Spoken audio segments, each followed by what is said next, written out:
തിരുവചനം തിരുവചനം. ഈശോമിശിഹായ്ക്ക് സ്തുതിയായിരിക്കട്ടെ. അനുഗ്രഹീതമായ വചന ശുശ്രൂഷയിലേക്ക് ഏവരെയും സ്നേഹപൂർവ്വം സ്വാഗതം ചെയ്യുകയാണ്. നാം ഇന്ന് ഹൃദയത്തിൽ ചേർത്ത് വയ്ക്കുന്ന വചനം സങ്കീർത്തനം 37:5. നിൻ്റെ ജീവിതം കർത്താവിനെ ഭരമേൽപ്പിക്കുക, കർത്താവിൽ വിശ്വാസമർപ്പിക്കുക, അവിടുന്ന് നിന്നെ നോക്കിക്കൊള്ളും. ഏറെ പ്രതീക്ഷയോടുകൂടിയിട്ട് ഈ വചനത്തെ ധ്യാനിക്കാൻ നമുക്കൊരുങ്ങാം. ഒരു നിമിഷം സാധിക്കുന്നവരൊക്കെ കരങ്ങൾ കൂപ്പി കണ്ണുകൾ അടച്ച്, എൻ്റെ തമ്പുരാനെ, ഈ കാലഘട്ടത്തിൽ ഞങ്ങൾ കടന്നു പോകുന്ന അതിജീവനത്തിനു വേണ്ടിയുള്ള വളരെ പ്രധാനപ്പെട്ട ഒരുപിടി ആകുലതകൾക്കിടയിൽ അവിടുന്ന് വിശ്വാസമർപ്പിക്കാൻ, അവിടത്തോട് ചേർന്ന് ജീവിക്കാൻ, അങ്ങനെ പ്രതിസന്ധികളെ അനുഗ്രഹമാക്കാൻ ഞങ്ങൾ ആഗ്രഹിച്ച് പ്രാർത്ഥിക്കുന്നു. ഇന്ന് ഈ വചനത്തോട് ചേർത്ത് വെച്ചുകൊണ്ട് ഞങ്ങൾ പ്രത്യേകമായിട്ട് ധ്യാനിക്കുന്നത് ഈ ഓൺലൈൻ പഠനത്തിൽ അപകടം പിണഞ്ഞുപോയ ഞങ്ങളുടെ മക്കളെ രക്ഷിക്കാനുള്ള ചില ആത്മീയ വഴികളെക്കുറിച്ചാണ്. ഹൃദയത്തിൽ അതേറ്റുവാങ്ങാൻ, ആനുപാതികമായി ജീവിച്ച് അനുഗ്രഹത്തിൻ്റെ പുതുവഴികൾ തുറക്കാൻ കൃപയേകണമേ. അമ്മേ മാതാവേ, ഞങ്ങൾക്ക് വേണ്ടി, ഈ മേഖലയിൽ ദുരിതമനുഭവിക്കുന്നവർക്ക് വേണ്ടി പ്രാർത്ഥിക്കണമേ. ഈശോയിൽ ഏറ്റവും സ്നേഹമുള്ളവരെ, നമ്മുടെ തമ്പുരാൻ ഒരു വിശ്വാസിയുടെ ജീവിതത്തിനും ജീവിതത്തോട് ബന്ധപ്പെട്ട മേഖലകൾക്കും യാതൊരു പരുക്കും പറ്റാതിരിക്കാൻ വേണ്ടിയിട്ട് ചില മനോഹരമായ കുറുക്കുവഴികളും സൂചനകളുമൊക്കെ നൽകും. അത് പ്രത്യേകിച്ചും വചനത്തിലൂടെ. ജീവിതം കർത്താവിനെ ഭരമേൽപ്പിക്കാനായിട്ട്, കർത്താവിൽ വിശ്വാസമർപ്പിക്കാനായിട്ട്, അങ്ങനെ ജീവിതത്തിൻ്റെ എല്ലാ മേഖലകളും അനുഗ്രഹമാകാനായിട്ട് ഇന്ന് വചനത്തിലൂടെ സങ്കീർത്തകൻ നമ്മളെ പഠിപ്പിക്കുന്നുണ്ട്. ഈ വചനത്തിൻ്റെ ചുവട് പിടിച്ചുകൊണ്ട് ഇന്ന് ഈ ആധുനിക കാലഘട്ടത്തിൽ പ്രത്യേകിച്ചും നിവൃത്തികേട് കൊണ്ടോ നിർബന്ധം കൊണ്ടോ മൊബൈൽ ഫോണിനോടൊക്കെ അകലം പാലിക്കണമെന്ന് പറഞ്ഞിരുന്ന ആ ഇടത്തു നിന്നും അവകാശങ്ങളായി മാറുന്ന ഒരു ഓൺലൈൻ പഠനത്തിൻ്റെ കാലഘട്ടത്തിലാണ് നമ്മൾ കടന്നു പോകുന്നത്. പല മാതാപിതാക്കളും ഇന്ന് വലിയ ഭാരത്തിലാണ്. എങ്ങനെ മക്കളുടെ ജീവിതത്തിൽ ഈ ഒരു ആസക്തി കൊണ്ടുണ്ടാകുന്ന അപകടത്തെ കൈകാര്യം ചെയ്യാമെന്ന് എത്തും പിടിയും കിട്ടാതെ, വ്യക്തതയില്ലാതെ, മനോവിഭ്രമത്തോടു കൂടിയിട്ട് ജീവിക്കുക. കഴിഞ്ഞ നാളിൽ 9ാം ക്ലാസ്സിൽ പഠിക്കുന്ന ഒരു മകനെയും കൊണ്ട് ഒരമ്മ കടന്നു വന്നിട്ട് വാവിട്ട് കരയുക. അച്ഛാ, ഒരു 6 മാസം മുമ്പ് വരെയും അവൻ ഈ വീട്ടിലെ എന്തു പണിയും ചെയ്യുമായിരുന്നു.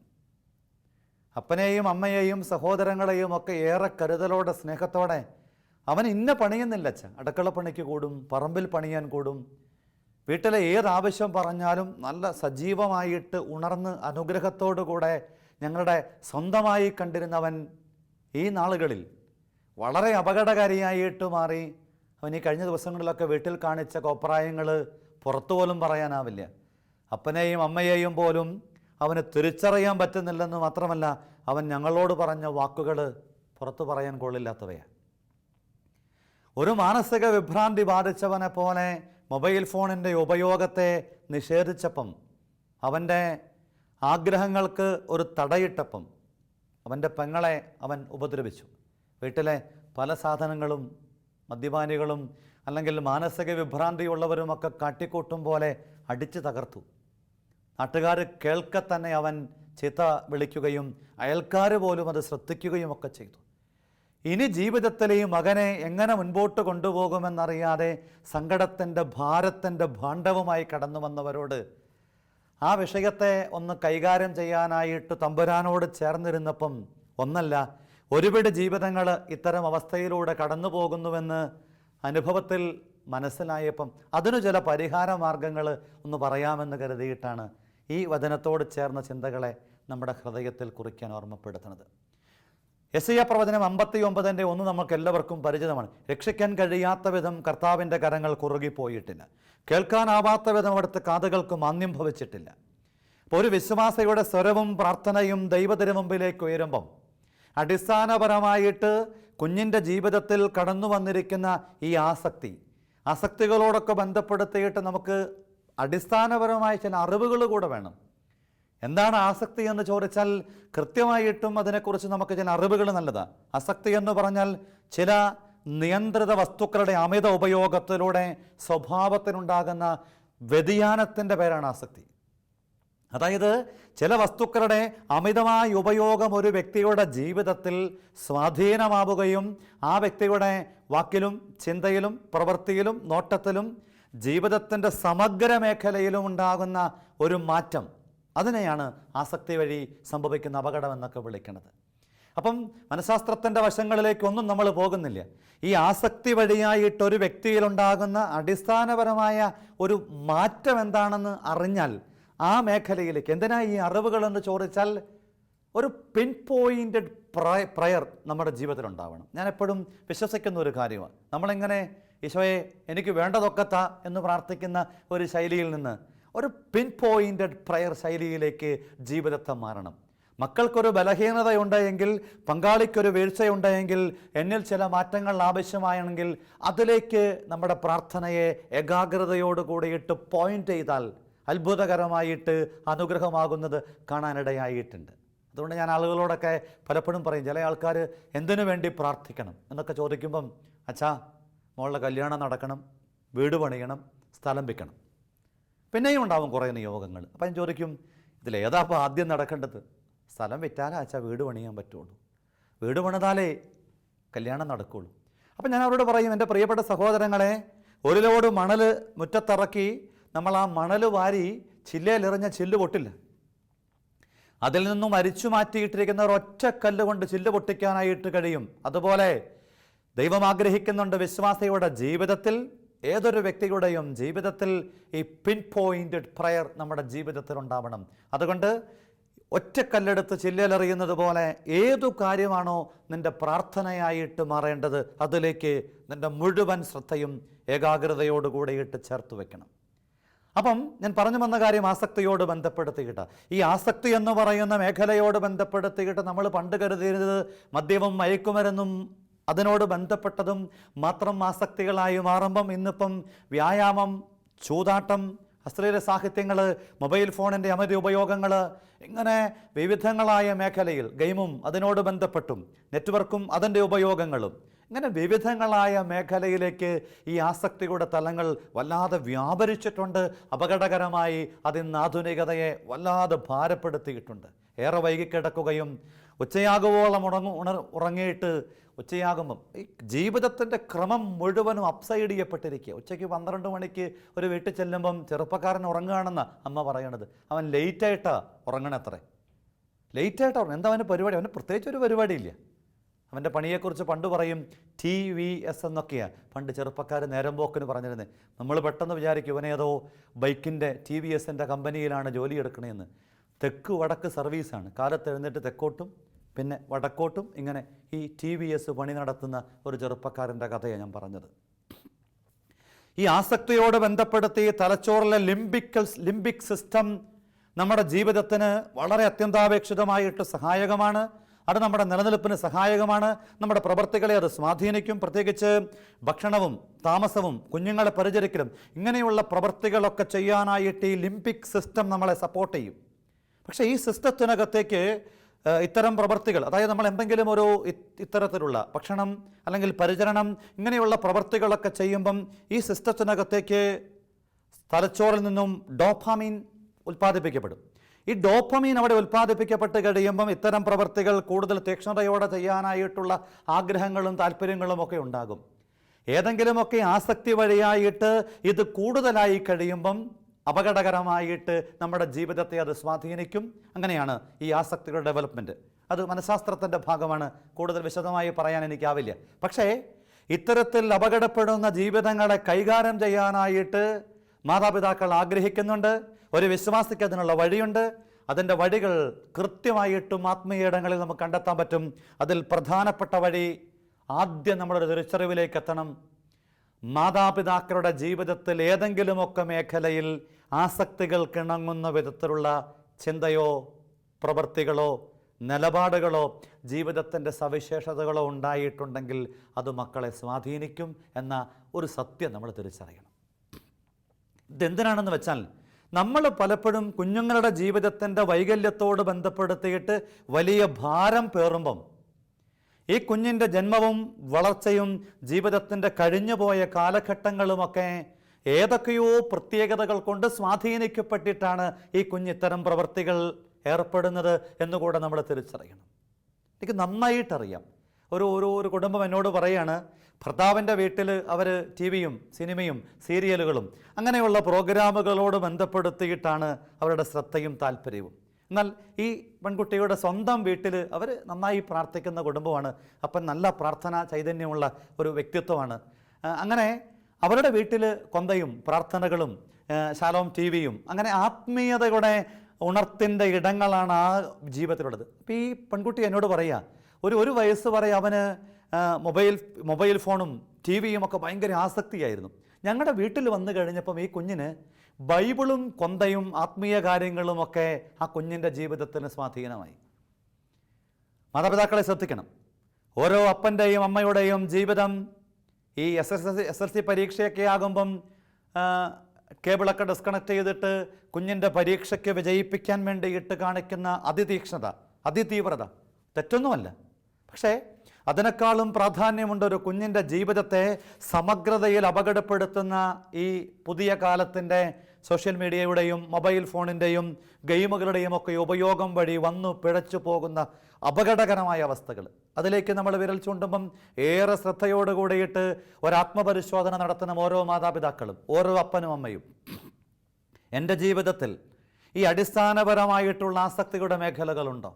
ഞാനിങ്ങനെ ഈ വിഷയത്തെ തമ്പുരാൻ്റെ മുമ്പിൽ ആത്മപരിശോധനയ്ക്ക് വിഷയമാക്കിയപ്പം, ഏറെ അന്വേഷണങ്ങളും പ്രാർത്ഥനകളും നടത്തിയപ്പം എൻ്റെ ഉള്ളിൽ തോന്നിയ പ്രധാനപ്പെട്ട ഒരു കാര്യം, അത് മനഃശാസ്ത്രത്തിൽ തെളിയിക്കപ്പെട്ട കാര്യമാണ്. പണ്ട് ആസക്തി എന്നൊക്കെ പറയണത് ഏതെങ്കിലും ഒരു വ്യക്തി, ഉദാഹരണത്തിന് മദ്യാസക്തിയുള്ള ഒരപ്പനിൽ നിന്ന് ജന്മമെടുക്കുന്ന കുഞ്ഞിന് മദ്യാസക്തിയുടെ സാധ്യതകൾ ഏറെയുണ്ട് എന്ന് പഠനം തെളിയിച്ചുവെങ്കിൽ, പുതിയ മനഃശാസ്ത്ര പഠനങ്ങൾ പറയും മദ്യാസക്തനായ ഒരു വ്യക്തിയുടെ ജീവിതത്തിൽ നിന്നും ജന്മമെടുക്കുന്ന ഒരു കുഞ്ഞിന് മദ്യാസക്തി ഉണ്ടാകണമെന്നില്ല, മറ്റ് ആസക്തികൾ ഉണ്ടാകാം, മറ്റ് അഡിക്ഷനിലേക്ക് അത് കാരണമായി മാറാം. പുതിയ പഠനങ്ങൾ എങ്ങനെയാണ് പറയുന്നത്? അഡിക്ഷൻ ഒരു കുടുംബം പോലെ, addiction as a family, it can transmit to next generation. അടുത്ത തലമുറയിലേക്ക് അത് കൈമാറ്റം ചെയ്യപ്പെടാനായിട്ട് ഏറെ സാധ്യതകളുണ്ട്. അതുകൊണ്ട് ഈ ഒരു എപ്പിസോഡിൽ നമ്മൾ തിരിച്ചറിയാനായിട്ട് ശ്രമിക്കുന്നത്, ഓരോ അപ്പനും അമ്മയും ഈ കുഞ്ഞിൻ്റെ ജന്മം മുതലുള്ള വഴിത്താരകളിൽ ഏതെങ്കിലുമൊക്കെ വിധത്തിൽ അവരുടെ ഉള്ളിൽ തങ്ങി നിൽക്കുന്ന, അവരുടെ ഉള്ളിൽ രൂഢമൂലമായി അറിഞ്ഞും അറിയാതെയും ഏതെങ്കിലുമൊക്കെ കാരണങ്ങൾ കൊണ്ടുണ്ടായിട്ടുള്ള ആസക്തികൾ എന്തെങ്കിലും ഉണ്ടെങ്കിൽ അത് കുഞ്ഞിൻ്റെ ജീവിതത്തെ വല്ലാതെ സ്വാധീനിക്കും. അതുകൊണ്ട് വൈദ്യാ, നീ നിന്നെ തന്നെ ആദ്യം സുഖപ്പെടുത്തുക. കുഞ്ഞുങ്ങളുടെ ജീവിതത്തോട് ബന്ധപ്പെടുത്തിയിട്ട് ഇത്തരം ആസക്തികളെ കൈകാര്യം ചെയ്യാനായി ഒരപ്പനും അമ്മയും ആഗ്രഹിക്കുന്നുണ്ടെങ്കിൽ, ആദ്യം അവർ ഒരു 9 ദിവസം അവരെ തന്നെ വിശുദ്ധീകരിക്കാനായിട്ട് ആത്മാർത്ഥമായിട്ട് ആഗ്രഹിക്കണം, പരിശ്രമിക്കണം. അങ്ങനെ പരിശ്രമിച്ചിട്ട് മുൻപോട്ട് പോയാൽ അത്ഭുതകരമായിട്ട് ഈ മേഖലയിൽ മാറ്റം ഉണ്ടാവും. ഞാൻ ഓർക്കുന്നുണ്ട്, ഒരു വീട്ടിൽ ചെന്നപ്പം 2 വയസ്സുള്ള കുഞ്ഞ് അവൻ ഇഷ്ടമുള്ള ചാനലിൽ മാറ്റുമ്പം കാണിക്കുന്ന പ്രതിഷേധം കണ്ടാൽ നമുക്ക് പേടിയാവും. 2 വയസ്സേ പ്രായമുള്ളൂ. ഞാൻ തന്നെ പേടിച്ചു പോയി. അവന് ഇഷ്ടമല്ലാത്ത ചാനലുകൾ, അവൻ കണ്ടുകൊണ്ടിരിക്കുന്ന കാർട്ടൂണോ അങ്ങനെ എന്തെങ്കിലുമൊക്കെ ഒന്ന് മാറ്റിക്കഴിയുമ്പം ആ കുഞ്ഞിലുണ്ടാകുന്ന ഭാവവ്യത്യാസം, നമ്മളെപ്പോലും ഭയപ്പെടുത്തുന്ന വിധത്തിലുള്ള മുഖഭാവങ്ങൾ കൊണ്ട് ആ കുഞ്ഞ് ആകപ്പാടെ അങ്ങ് മാറും. ഞാൻ ആ മാതാപിതാക്കളോട് പറഞ്ഞു കൊടുത്തു, വളരെ സിസ്റ്റമാറ്റിക്കായിട്ട് ഈ കുഞ്ഞിനെ ഇത്തരത്തിലുള്ളൊരു അപകടത്തിൻ്റെ വഴിയിൽ നിന്നും മാറ്റിയെടുക്കാനായിട്ട് നല്ല പരിപാടി, കാർട്ടൂൺ കാണുന്ന ശീലമുണ്ടെങ്കിൽ ഒറ്റ ദിവസം കൊണ്ട് അരുത് എന്ന് പറയണത് ഒരിക്കലും ഗുണകരമാകില്ലാത്തത് കൊണ്ട് ബൈബിൾ കാർട്ടൂണുകൾ ആ കുഞ്ഞിനെ കാണിച്ചു കൊടുക്കാനായിട്ട് പറഞ്ഞു. ആ മാതാപിതാക്കൾ എന്നോട് വളരെ പെട്ടെന്ന് തന്നെ പറഞ്ഞു, അച്ഛാ, ഒരാഴ്ച കഴിഞ്ഞപ്പോഴത്തേക്കും ആ കുഞ്ഞിൻ്റെ ജീവിതത്തിൽ ഈ കാർട്ടൂണിൻ്റെ, ബൈബിൾ കാർട്ടൂൺ, അതിനകത്ത് വെടിയും പുകയും ആളക്കൊല്ലലും അങ്ങനെ കീഴടക്കലൊന്നുമല്ലല്ലോ, ആത്മീയതയുടെ ചേരുവകളൊക്കെ അതിലുള്ളത് കൊണ്ട് ഈ കുഞ്ഞിൻ്റെ ജീവിതത്തിലേക്ക് അത് സ്വാധീനമാകാൻ തുടങ്ങി. അവൻ്റെ സ്വഭാവത്തിന് തന്നെ, അവൻ്റെ രീതിക്കു തന്നെ, അവൻ്റെ മനോഭാവത്തിന് തന്നെ, ടോട്ടൽ ബോഡി ലാംഗ്വേജിൽ തന്നെ മാറ്റമുണ്ടായി എന്ന് ഈ മാതാപിതാക്കൾ സാക്ഷ്യപ്പെടുത്തി. അതുകൊണ്ട് എൻ്റെ പ്രിയപ്പെട്ട മാതാപിതാക്കളെ, ഈ ഓൺലൈൻ പഠനം കൊണ്ട് വല്ലാതെ പൊറുതിമുട്ടുന്ന ഈ കാലഘട്ടത്തിൽ പ്രിയപ്പെട്ട മാതാപിതാക്കൾ ആദ്യം നിങ്ങൾ തന്നെ ഈ ഒരു ബോധ്യത്തിലേക്ക് വളരാനായിട്ട് അറിവ് മാത്രം പോരാ, അറിവിനെ ആഴമുള്ള അനുഭവങ്ങൾ കൊണ്ട്, ആഴമുള്ള ദൈവിക കൃപ കൊണ്ട് അഭിഷേകം ചെയ്യാനായിട്ട് ശ്രമിക്കണം. ഇങ്ങനെ സങ്കടം പറഞ്ഞു വരുന്നവരോടൊക്കെ ഞാൻ പറഞ്ഞു കൊടുക്കുന്ന പ്രധാനപ്പെട്ട ഒരു കാര്യം 2 മക്കബായർ 8:18 വചനം പറഞ്ഞ് നിങ്ങളെ തന്നെ ശാക്തീകരിക്കുക. 2 മക്കബായർ 8:18 നമുക്കെതിരെ വരുന്ന ശത്രുക്കളെയും ലോകം മുഴുവനെ തന്നെയും അങ്കുലീചലനം കൊണ്ട് തറപറ്റിക്കാൻ കഴിയുന്ന സർവശക്തനായ ദൈവത്തിലാണ് പ്രത്യാശ. അപ്പനും അമ്മയും ഈ വചനം ഒരു 9 ദിവസം തുടർച്ചയായിട്ട് പല ആവർത്തി ഒരുമിച്ചും ഒറ്റയ്ക്കുമൊക്കെ പ്രാർത്ഥിച്ച് അവരങ്ങ് ശാക്തീകരിക്കപ്പെട്ട് കഴിയുമ്പം മക്കൾക്ക് വേണ്ടി പ്രാർത്ഥിക്കാനുതകുന്ന ഒരു മാനസിക വൈകാരിക അവസ്ഥയിലേക്ക് നിങ്ങളുടെ ജീവിതം രൂപാന്തരപ്പെടാൻ തുടങ്ങും. അതിനുശേഷം മക്കളെ ചേർത്ത് പിടിച്ച് വളരെ അനുഗ്രഹത്തോടു കൂടിയിട്ട് വചനം പറഞ്ഞ അഭിഷേകത്തോടെ പ്രാർത്ഥിച്ചു, അത്ഭുതങ്ങൾ നിങ്ങളുടെ വീടുകളിൽ സംഭവിക്കാൻ തുടങ്ങും. അതുകൊണ്ട് ഈ ആസക്തിയോട് ബന്ധപ്പെടുത്തിയിട്ട് മാതാപിതാക്കൾ മനസ്സിൽ കുറിക്കണം. സങ്കീർത്തനം 147:3 പറയും, അവിടുന്ന് ഹൃദയം തകർന്നവരെ സൗഖ്യപ്പെടുത്തുകയും അവരുടെ മുറിവുകൾ വെച്ചുകെട്ടുകയും ചെയ്യും. ഇങ്ങനെ അഭിഷേകത്തിന് ഉതകുന്ന ആത്മീയതയുടെ ഉണർത്തിന് ഉപകാരപ്പെടുന്ന വചനങ്ങൾ കൊണ്ട് നിങ്ങളുടെ ജീവിതത്തെ, നിങ്ങളുടെ ചിന്തകളെ, നിങ്ങളുടെ മനോഭാവങ്ങളെ നിങ്ങളൊന്ന് രൂപാന്തരപ്പെടുത്തണം, ഒന്ന് മാറ്റാനായിട്ട് ശ്രമിക്കണം. അപ്പം ഈ മാതാപിതാക്കളിൽ ഇങ്ങനെ ഒരു പോസിറ്റീവ് എനർജി ഫിൽ ചെയ്ത് കഴിഞ്ഞാൽ അവരിൽ നിന്നും കൈമാറുന്ന, അവരിൽ നിന്നും കൈമാറ്റത്തിലൂടെ വന്ന കുറവുകളെ കൂടെ അത്ഭുതകരമായിട്ട് ദൈവം അനുഗ്രഹമാക്കി മാറ്റും. എനിക്ക് അങ്ങനെയുള്ള ജീവിതങ്ങൾ അറിയാം. ഒരു കുഞ്ഞിൻ്റെ ജീവിതം ഭയങ്കര ഹൈപ്പറായിട്ട് നടക്കുന്ന ഒരു കുട്ടി, അവനിങ്ങനെ ഒരു ദിവസം ഒരു ധ്യാനത്തോട് ബന്ധപ്പെടുത്തി, ധ്യാനം ഉച്ചയ്ക്ക് തീർന്നിട്ട് അങ്ങനെ നിൽക്കുമ്പം അവൻ ആ പള്ളിമുറ്റത്തോടെ ഓടിയിട്ട് അവിടെയുള്ള മുഴുവൻ കാറുകളുടെയും ഡോറ് തുറക്കാൻ ശ്രമിക്കുകയാണ്. ഓടി നടന്നിട്ട് 4 ഡോറും തുറക്കാൻ നോക്കുക, എല്ലാം പൊട്ടിയിട്ടിരിക്കുക, തുറക്കാൻ പറ്റുന്നില്ല. അവൻ്റെ ചെറുപ്പക്കാരായ അപ്പനും അമ്മയും കൂടെ പരമാവധി ശ്രമിച്ചിട്ടും ഇവനെ പിടുത്തം കിട്ടുന്നില്ല. ഒടുവിൽ ഒരു തരത്തിൽ ഇവനെ പിടിച്ചു കൊണ്ടുവന്നിട്ട് ഈ അപ്പനും അമ്മയും പറയാം, അച്ഛാ ഒന്ന് പ്രാർത്ഥിക്കച്ചാ, ഒരു തരത്തിലും ഇതിനെ കൈകാര്യം ചെയ്യാൻ പറ്റണില്ല. ഈ അപ്പനും അമ്മയും മടുത്തു. 3, 3.5, 4 വയസ്സേ പ്രായമുള്ളൂ. എൻ്റെ പ്രിയപ്പെട്ട സഹോദരങ്ങളെ, ഈ കുഞ്ഞിന് വേണ്ടിയിട്ട് പ്രാർത്ഥിക്കാനായി തുടങ്ങിയപ്പോൾ തന്നെ മനസ്സിലിങ്ങനെ ശക്തമായിട്ട് തമ്പുരാൻ പറയാണ്, പ്രാർത്ഥന ആവശ്യം കുഞ്ഞിനേക്കാളും അധികം ഈ മാതാപിതാക്കൾക്ക്. ഈ മാതാപിതാക്കൾക്കാണ് ആദ്യം സൗഖ്യമുണ്ടാകേണ്ടത്. ഞാനിങ്ങനെ പെട്ടെന്ന് കുഞ്ഞിന് വേണ്ടി അല്പനേരം പ്രാർത്ഥിച്ചിട്ട് കുഞ്ഞിനെ പറഞ്ഞു വിട്ടിട്ട് ഈ അപ്പനോടും അമ്മയോടും ഒരു ചോദ്യം ചോദിച്ചു, എങ്ങനെയുണ്ടായേ ഈ കുഞ്ഞ്? ഒരുക്കത്തോടാണോ? രണ്ടുപേരും കൂടി ഒരേ സ്വരത്തിൽ വളരെ ഐക്യത്തോടു കൂടിയിട്ട് താഴ്മയോട് കൂടിയിട്ട് പറഞ്ഞു, എൻ്റെ അച്ഛ പ്രതീക്ഷിക്കാതെ ഉണ്ടായതാ.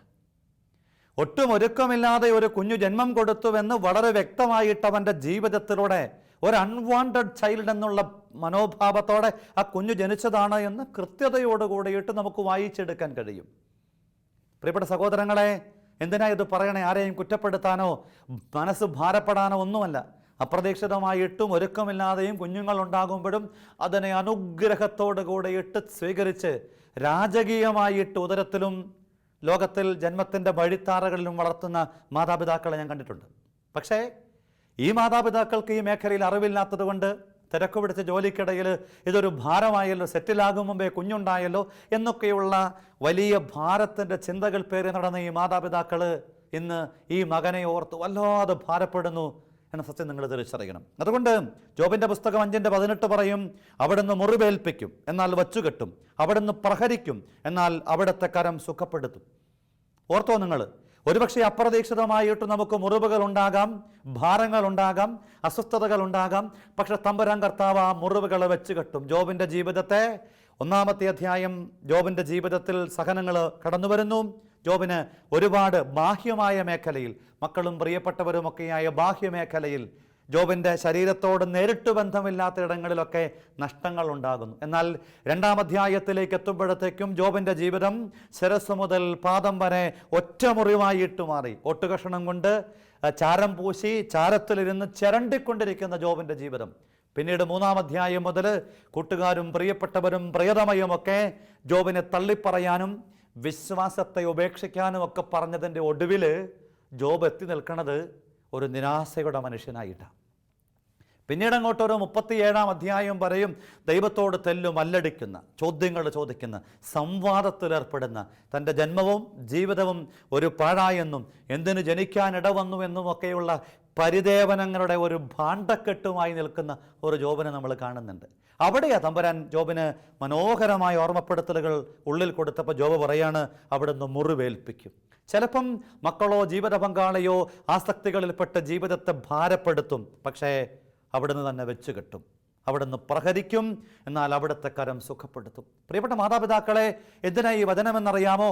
ഈ വചനത്തെ ഇങ്ങനെ നെഞ്ചോട് ചേർത്ത് പിടിച്ചിട്ട് എൻ്റെ കുഞ്ഞ് തീർച്ചയായിട്ടും വഴിതെറ്റിയിട്ടുണ്ട്, വഴി മാറിയാ പോണേ, അത് സമ്മതിച്ചിട്ട് തമ്പുരാൻ മുറിവേൽപ്പിച്ചാൽ വെച്ച് കെട്ടും, തമ്പുരാൻ പ്രഹരിച്ചാൽ ചേർത്ത് പിടിച്ച് സൗഖ്യം നൽകും. ഇത് മനസ്സിൽ ഓർമ്മപ്പെടുത്തണം. വീണ്ടും നമ്മുടെ ഹൃദയത്തിൽ നമ്മുടെ ഇത്തരത്തിലുള്ള മേഖലകളെ, ഏതെങ്കിലുമൊക്കെ ആസക്തികൾ നമ്മുടെ ജീവിതത്തിലുണ്ട് എന്ന് കണ്ടെത്തുന്ന പക്ഷം, ഒരുപക്ഷേ തൊഴിൽ മേഖലയോട് ബന്ധപ്പെടുത്തിയാകും. ചിലരിങ്ങനെ ജോലിയെ ശരണമെന്ന് പറഞ്ഞു നടന്നിട്ട് അവസാനം മക്കളുടെ ജീവിതത്തിൽ അവർ വലിയ അപകടകരമായ വഴികളിലേക്ക് മാറുന്നു. വേറെ ചില ആളുകൾ സമ്പാദ്യത്തോട് ബന്ധപ്പെടുത്തി, വേറെ ചില ആളുകൾ സെക്ഷൽ മേഖലയോട് ബന്ധപ്പെടുത്തി. ഇങ്ങനെ വ്യതിരക്തങ്ങളായ അനുഭവങ്ങളിലൂടെ മാതാപിതാക്കൾ കടന്നു പോകുമ്പം അത് മക്കളുടെ ജീവിതത്തിലേക്ക് സ്വാധീനമാകുമെന്ന കൃത്യതയാർന്ന അവബോധങ്ങൾ ഉള്ളിൽ നിങ്ങൾ പെരണം.